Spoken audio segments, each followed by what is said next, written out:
өнөөдөр ямар ч хийсэн нэг 2 ажил амжууллаад ирдэм үү гэж бодоод гэрээс гарчихсан. Тэгээд нэг нь бол яваалтчихгүй хүргэлтийн ажил байгаа. За тэгээд хүргэлтээ хийчихэд нөгөөх нь болохоор би хүн баярлуулъя гэж бодсон.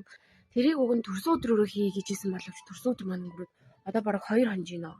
Тэгээд өөрийнхөө боломжинд тааруулаад айгүй гоё нэг хүнийг чин сэтгэлээсээ баярлуулах юм уу гэж бодсон. Тэгээд яаж баярлуулах вэ гэж бодоод ерөөсөө учраа олохгүйсэн. Тэгж байгаад нэг санаа оллоо. Тэр нь юу вэ гэвэл би нэг тийм контент үздэг байсан. Яг тэрнгээрээ зориулаад хүн баярлуулчих. Яг надад байгаа боломж нь 50,000 төгрөг байгаа байхгүй юу? Яг тэр 50,000 төгрөгөндөө тааруулаад нэг дэлгүүр сонгож ороод тэгээд нэг хүний өрнөөс нь хагаслаад ч юм уу яг 50,000 төгрөгөн дотор зээлтэй хүн байх юм бол тэр хүнийхэн зээлийн дараад өгье гэж бодсон. Тэг ямар ч хийсэн бүтгүүгүйг нь мэдэхгүй л өнөөдөр гарч үзье да.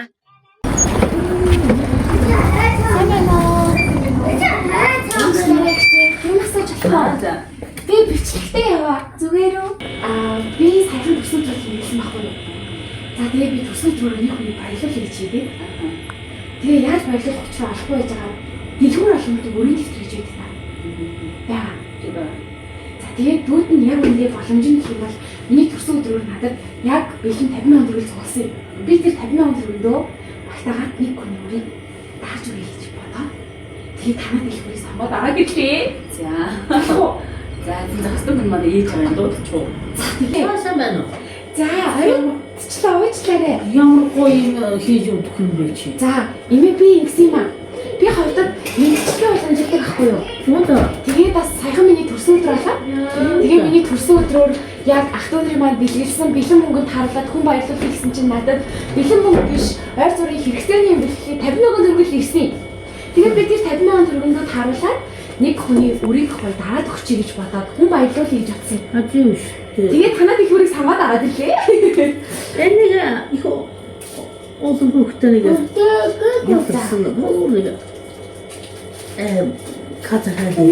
За тэр мөрөөр авах хосонтгий. За тийм юм шиг тэгээд их өрийг хийд юм болоо.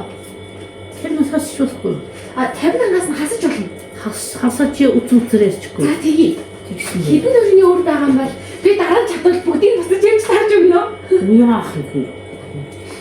За би чамд англи чаас ядарсан айл. Энэс яагаад энэ ингээд талан дээр бүгд өвчтэй. За бүрий чадхатаараа чаас дараа нийлэхгүй хөхлөө бас. За би тэгээд чи уцаараад нөгөө дугаар бид нөө.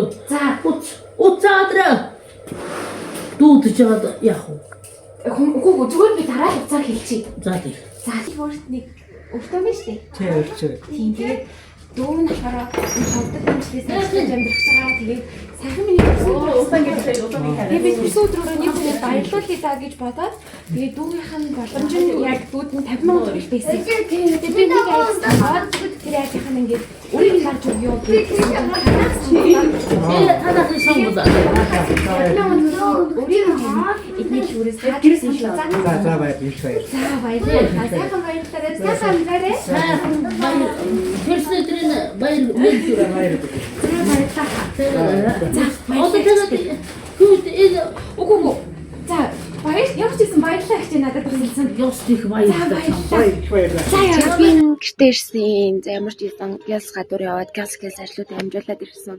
За тэгээд дэлгүүр орчоод ирлээ. Ямар ч юм нэг дэлгүүр надад зөвшөөрөл өгөөд айгүй гоё хүлээж авсан. Тэгээд би нэг зүйлийг айгүй сайн ойлголоо. Би ер нь гадуур бас түүний амьдрал ямар байгааг юусоо сонирхож үзэж байгаагүй.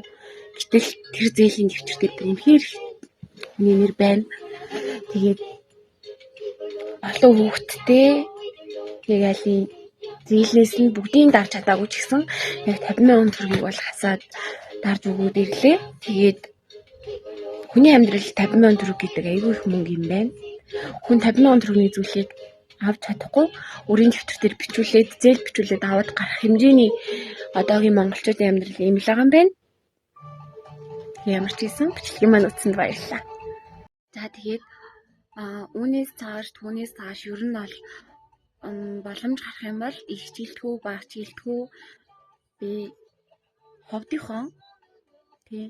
Ер нь бүх дэлгүүр дээр чадахгүй ч гэсэн ер нь боломж гарсан үедээ яг энэ тэнд явж байгаад ч юм уу нэг дэлгүүр сонгож ороод хүмүүсийн үрийг дараад ч юм уу боломжоор үрийг дараад баярлуулад явъя да гэж аягүй их бодлоо. Тэгээд намайг яг үрийг дарж авах үед тэр ах ороод ирсэн гинтхэн.